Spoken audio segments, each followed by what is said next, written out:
একজন মানুষ এক জীবনে এর থেকে বেশি কিছু অর্জন করতে পারে না। ব্যারিস্টার ছিলেন, 6 বার এমপি ছিলেন, শিক্ষামন্ত্রী ছিলেন, স্পিকার ছিলেন, অস্থায়ী রাষ্ট্রপতি ছিলেন। এই ছিলেনের তালিকা করতে গেলে জীবনের শুধু ছিলেন না, সচেতনভাবেই এই অঙ্গনে নির্বাচন করেননি উনি। উনি হয়তো সকলের কাছে এতটাই প্রিয় ছিলেন যে উনি বিভাজনের রাজনীতিতে ঢুকতে চাননি, যে কারণে জমিরুদ্দিন সরকার ছিলেন সকলের। এই অঙ্গনের ইট, কাঠ, পাথর, এই অঙ্গনের ধর্ম, বর্ণ নির্বিশেষে প্রতিটি মানুষের কাছে ছিলেন জমিরুদ্দিন সরকার প্রাণের চেয়ে প্রিয়। জমিরুদ্দিন সরকারকে আমি প্রথম দেখি 1991 সালে শিক্ষামন্ত্রী হওয়ার পরে তার বড় ছেলে, আমাদের সহকর্মী ব্যারিস্টার নওশাদ জামির ছিলেন ঢাকা বিশ্ববিদ্যালয় আইন বিভাগের 16তম ব্যাচের ছাত্র, আমরা ছিলাম 17তম ব্যাচের ছাত্র। কিন্তু নওশাদ জামির ছিলেন শিক্ষামন্ত্রীর ছেলে। আমাদের আকর্ষণের অন্যতম একটি কেন্দ্র 2 নম্বর মিন্টু রোডে, সানি ভাই 2 নম্বর মিন্টু রোড ছিল তো না? আমরা যেতাম, অবাধ যাতায়াত, শিক্ষামন্ত্রীর সাথে দেখা হতো। একজন মানুষ কতটা নির্মোহ হতে পারেন, কতটা বিনয়ী হতে পারেন, কতটা মানুষের কাছাকাছি থাকতে পারেন, একজন মানুষের জীবনটা কতটা সোদামাটির গন্ধে ভরপুর থাকতে পারে, সেটা জমিরুদ্দিন সরকার সাহেবকে না দেখলে বোঝা যেত না।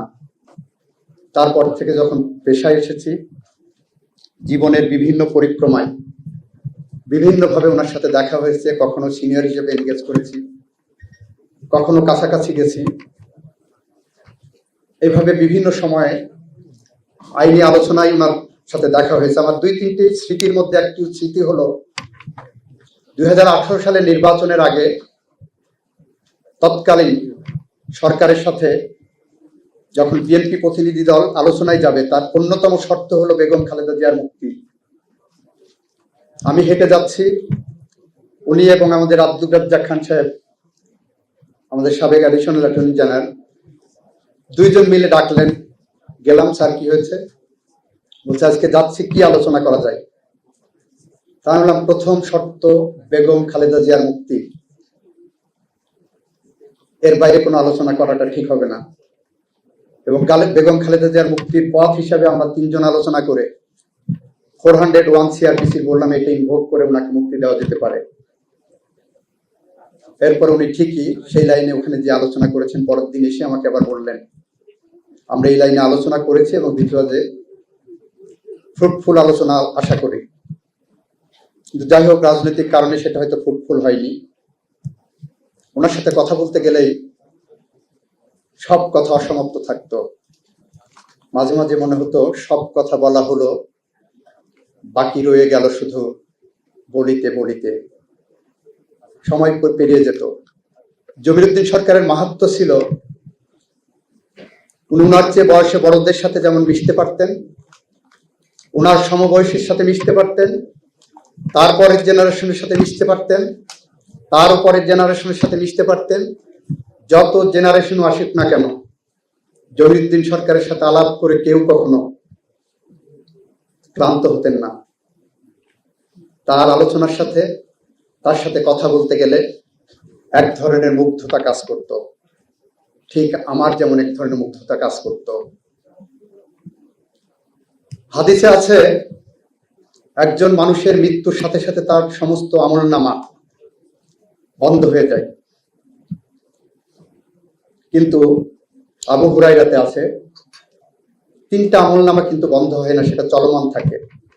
তার একটি হলো সদকায়ে জারিয়া, দ্বিতীয়টি হলো যদি এমন কিছু জ্ঞানের কথা উনি বিতরণ করে যান সেটা, আর একটা হলো যদি সুসন্তান থাকে তারা আপনার জন্য যদি দোয়া করেন, নেক আমল করেন।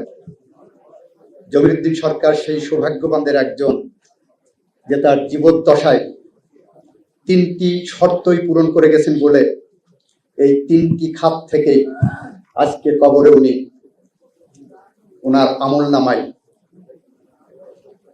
সংযুক্ত হচ্ছে কারণ উনি বই লিখেছেন, জ্ঞানের বই লিখে গেছেন। উনি যে আর্গুমেন্ট করে গেছেন সেই আর্গুমেন্ট আমাদের আইনে রেফারেন্স হিসেবে ব্যবহৃত হচ্ছে। উনি সৎকায় জারিয়া হিসাবে ওনার এলাকায় যে উন্নয়ন করে গেছেন, স্কুল কলেজ মাদ্রাসা সহ যা করে গেছেন, সেখান থেকে ওনার জন্য আমলনামা তৈরি হচ্ছে। আর ওনার 3টা সন্তান, ব্যারিস্টার, ধার্মিক, সৎ, একজন পিতার কাছে, একজন মায়ের কাছে তার সন্তান যতটা ভালো হওয়া প্রত্যাশা করে যে কেউ, ব্যারিস্টার জমির উদ্দিন সরকারের সন্তানেরা ঠিক ততটাই ভালো।